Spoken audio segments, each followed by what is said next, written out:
All right, let's dive right in. If you're with us today, you're looking to really calibrate your professional judgment on enterprise AI architecture.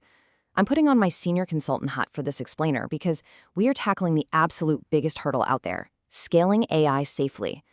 We're drawing directly from the CAPS Certification Level 4 framework to set up an architectural approach to AI governance. Because honestly, building a highly capable model, that's only half the battle.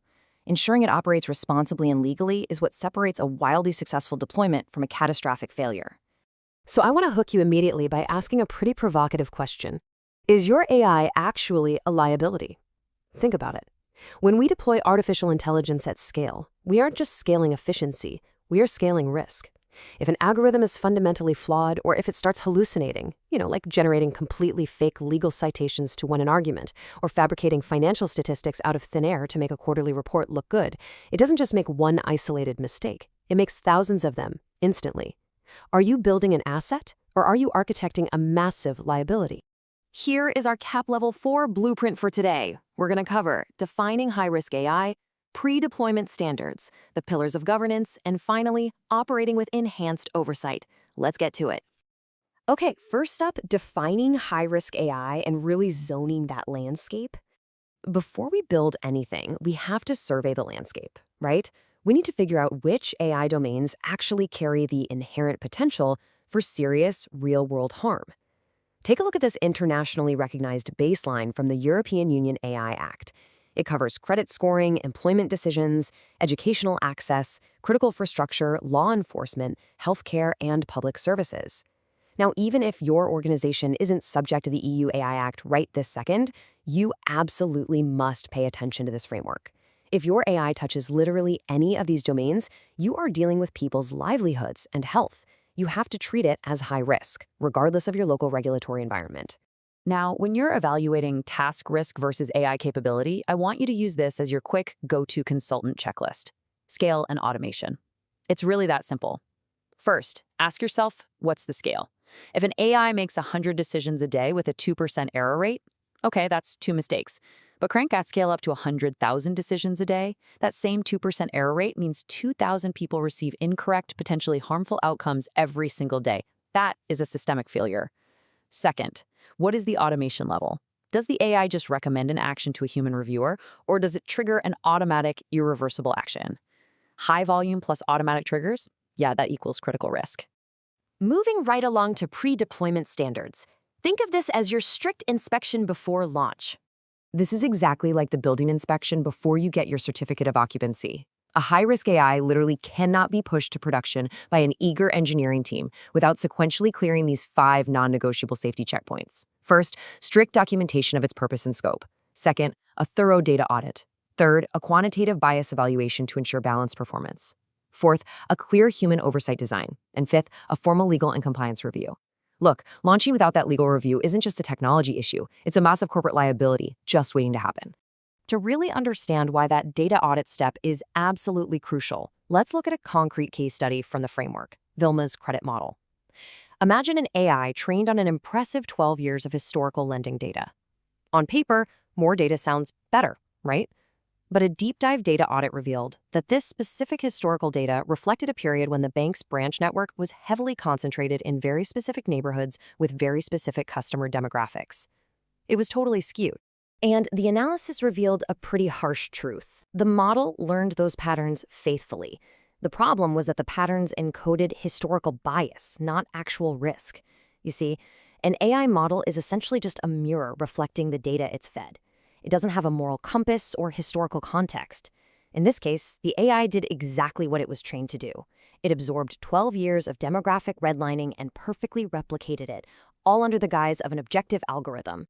This is exactly why we have to disaggregate our metrics during the bias evaluation. An overall accuracy of 92%, man, that looks like a highly successful model on a slide deck, but that solid 92% is a dangerous illusion if it's hiding the reality underneath. When we actually break the data down, we see it performs at 97% for subgroup A, but fails a staggering 15% of the time for subgroup B. The aggregate number completely obscures the disparate impact. You literally cannot evaluate for fairness and balanced performance if you don't disaggregate your metrics across different demographic groups. All right, let's talk about the pillars of governance, the actual people and processes. When designating who is responsible for a high-risk AI system, there is a golden rule I always share with my clients. You have to contrast single-person accountability against shared team accountability. Here's the reality. Shared accountability usually means absolutely zero accountability. If a whole committee is technically responsible, nobody is losing sleep over the compliance metrics.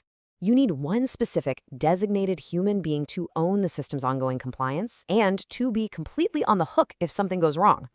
But to support that single designated leader, we need two more structural supports in place. First, a diverse, cross-functional review board. We're talking tech, legal, risk, and business experts. And this board must have real teeth, the actual authority to delay or completely halt dangerous deployments based on documented criteria. Second, you must establish a formal appeals mechanism. Individuals affected by a high-risk AI decision have to have a process to raise a concern and get a human review. Honestly, this is rapidly becoming a strict legal requirement globally. Okay, the final phase, operating with enhanced oversight. This is where the rubber meets the road. Pre-deployment was just getting through the front door. Now we have to keep these systems safe out in the real world. These 4 operational commitments are required continuously because the real world is not static. Data inputs constantly drift over time. So you need continuous performance monitoring, preferably using automated drift detection tools for those high-volume systems. You need meticulous decision audit logging. You need an explainability requirement. And finally, you need a pre-established incident escalation and response plan. You absolutely cannot be improvising your response during an active crisis. Let's zoom in on that explanation requirement for a second. Just shrugging and saying, well, the algorithm said so, is completely unacceptable for a credit denial, a job rejection, or a medical diagnosis. The affected individual must be provided with a plain language explanation of the decision.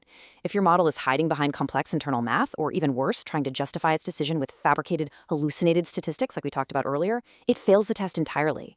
You either need a simpler, explainable model, or you just shouldn't be using AI for that consequential decision in the first place. And to actually back up that explainability, we have decision audit logging. Think of this as the ultimate flight recorder for your algorithm. Every single decision influenced by a high-risk AI must be logged. You need the exact inputs that were fed in, the output the system generated, whether a human reviewed it, and the final action taken.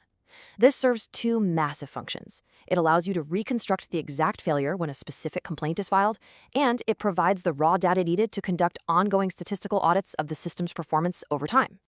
So as we wrap up this explainer today, I want to leave you to reflect on this crucial, lingering question.